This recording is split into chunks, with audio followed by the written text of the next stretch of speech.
In this video, I want to talk about the LinkedIn Ads Audience Network. Dun dun dun. So, what is the LinkedIn Ads Audience Network? Essentially, this is a collection of partner websites where you can show your LinkedIn ads. So, rather than showing your ads within the LinkedIn Ads newsfeed, you can actually show them on these partner websites. And they tend to show up like this in this native ad format. So, they'll blend in with blog articles, with trending articles. And there's essentially a wide selection of different websites that you could advertise on. There are some pretty strong negatives to the audience network, which I would like to dig into a little bit deeper here. Here are the main problems with the LinkedIn Ads audience network. The first being that you're not targeting users on LinkedIn who are in a business mindset. With the audience network, you're actually showing your ads on these partner websites when users are browsing the web or they're looking at videos. They could be doing anything that's not business related. So there may be some benefits in terms of brand awareness with keeping that the brand familiarity across the web. But for the most part, you're not getting that strong advantage of LinkedIn ads where you can target users specifically, really dial in your targeting, the criteria, and then target them on LinkedIn. So that's one of the big negatives of the audience network.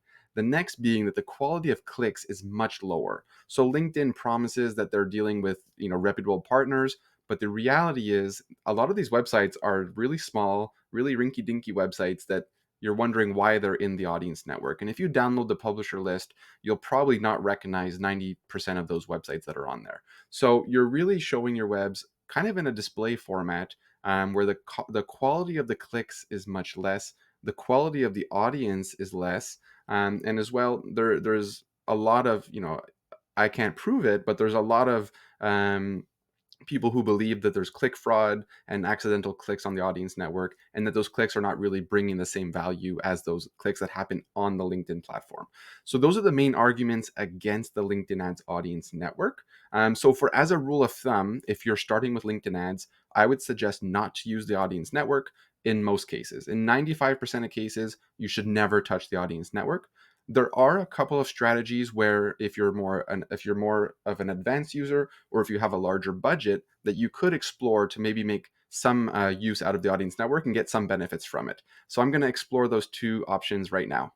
So if you do want to test the audience network, my first piece of advice would be to keep those campaigns separate from your normal campaigns.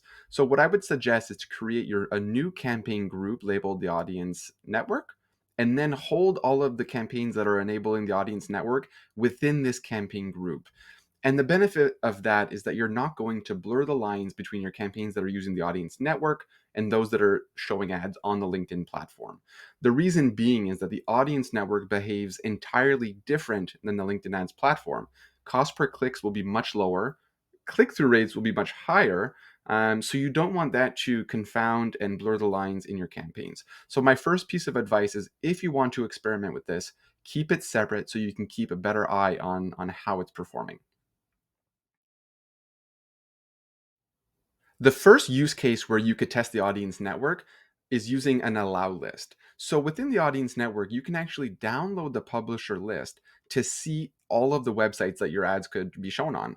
And there's a lot of them. There's over 500 the last time I checked. So my suggestion would be to use an allow list, which I think is a much more powerful option than using a block list. So your first step would be to download the list, and then you could upload a block list or an allow list, rather than saying I don't want to show my ads on this website or that website. There's so many of them that it makes a lot more sense to create an allow list where you look through the websites, you determine which ones you deem reputable and which ones are relevant to your target audience. So considering those two factors, you can create your own allow list of, say, 20 websites, 50 websites, and then you'll know, at least you know what these websites are. So that would be my first suggestion, that if you wanted to test the audience network in a cold fashion to an audience that's not remarketing, and you wanted to use this audience network, certainly you should be using an allow list.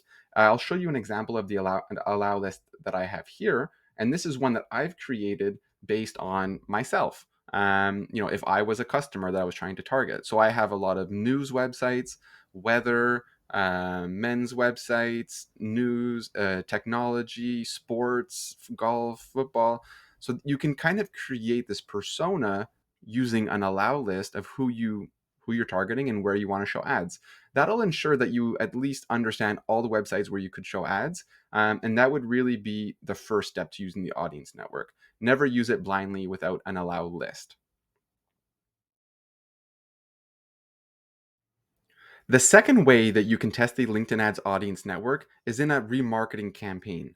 So, this remarketing campaign should not replace your existing campaign. You should always have a remarketing campaign that's targeting users only on LinkedIn, but you could supplement it with a new one that's targeting users across the audience network. So, the same rules apply for this. You should always use an allow list, and you should always keep it separately in its own group. That'll help you control it more effectively, to give it the right amount of budget, and to set those bids more manually, and to analyze the data separately as well. So those rules still apply with this, but this can be an interesting way to gain reach across the web with users who have engaged with your ads in the past. So that is a use case that you could explore, but those rules still apply. And I wanted to talk overall a little bit about some of the best practices for the audience network as well. So the audience network can have its place. My main gripe with it and why I dislike it is that users don't realize how it takes over their campaign.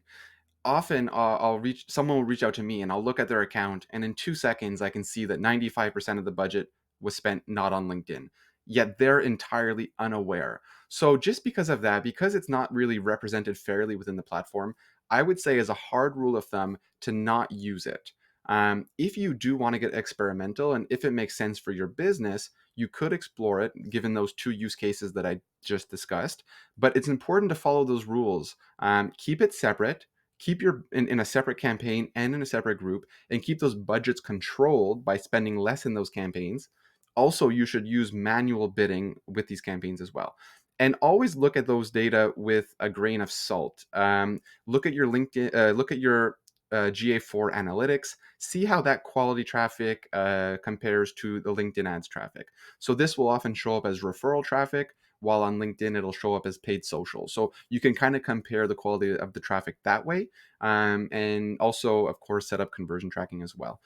So overall, I would say if you want to be safe, don't use it. If you do want to explore it, you could do it given those advice that I just shared. So I hope this video was helpful. If you have any questions or comments, please do leave them below the video, and I'll certainly answer them there. And if you have any ideas that you would like me to discuss on future videos, feel free to drop those in as well. Thank you, and don't forget to subscribe.